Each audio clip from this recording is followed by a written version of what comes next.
We are all focused at this moment thinking about the great mitzvah of lighting the menorah to commemorate the miracle of the miraculous burning of the oil in the temple, one night's oil that lasted for 8 nights.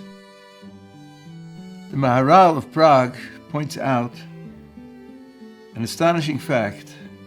If you look at the liturgy, the material composed by the rabbis to commemorate this event, you will find there is no mention of the miracle of the oil whatsoever.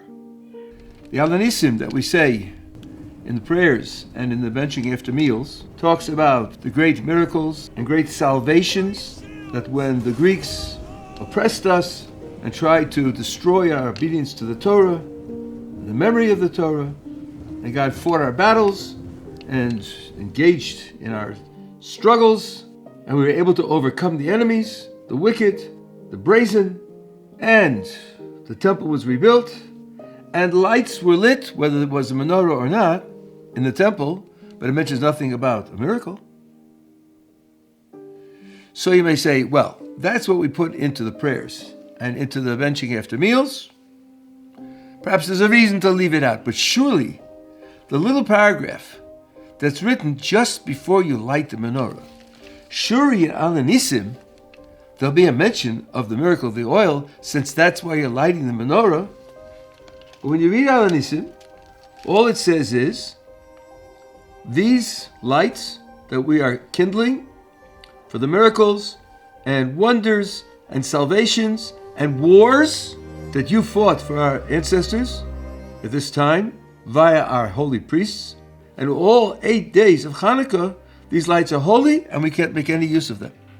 There's not even a hint to the miracle of the oil. How can that be? The Maharal explains as follows. Miracles have a double function. One is to attract your attention to the miracle itself and to learn its lesson. But it has a second function. The word nes in Hebrew is related to words for test and for flagpole. What does a test do? A test reveals a hidden characteristic of something. I make pots out of clay. You're a prospective buyer. You want to see my pot? My pot is very strong. You don't believe me? Watch. Here's a hammer. I'll hit the pot with my hammer. You now see how strong it is. Otherwise, if I don't show you a test, you don't know. A flagpole carrying a flag identifies the place. It identifies the people of the nation that's responsible for it. A nes has a double function. To attract attention to itself and also to reveal the character of something that it's related to. Now the Maharal says something which perhaps we wouldn't have imagined, that the conduct of the war of the Hashmonaim against the Greeks was totally natural.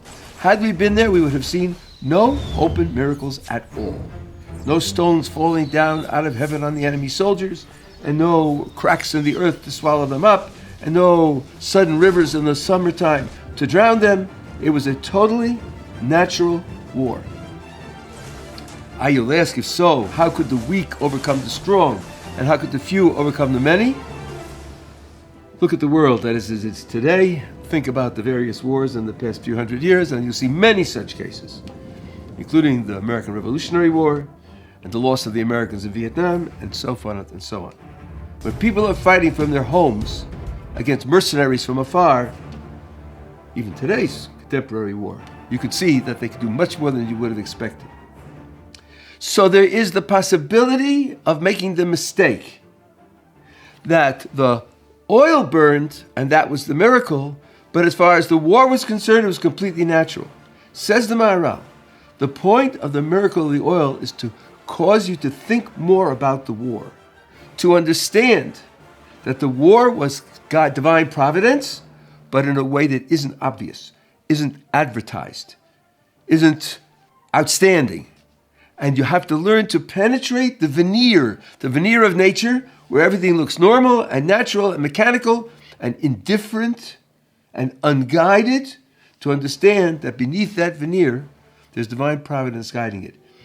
The challenge here is to take our understanding of the miracle of the oil and use it to cast a light on the shadows where we sometimes have doubts, where we sometimes have worries, where sometimes we feel alone, and understand that those feelings are the result of an illusion, of a masking of God's presence. When you mask something, it's present, not absent. When we talk about the hiddenness of the divine face, it's because it's wearing a mask. Our job is to use the miracle of Chanukah to learn, to penetrate the mask of seeming absence and understand that the whole world reflects His presence.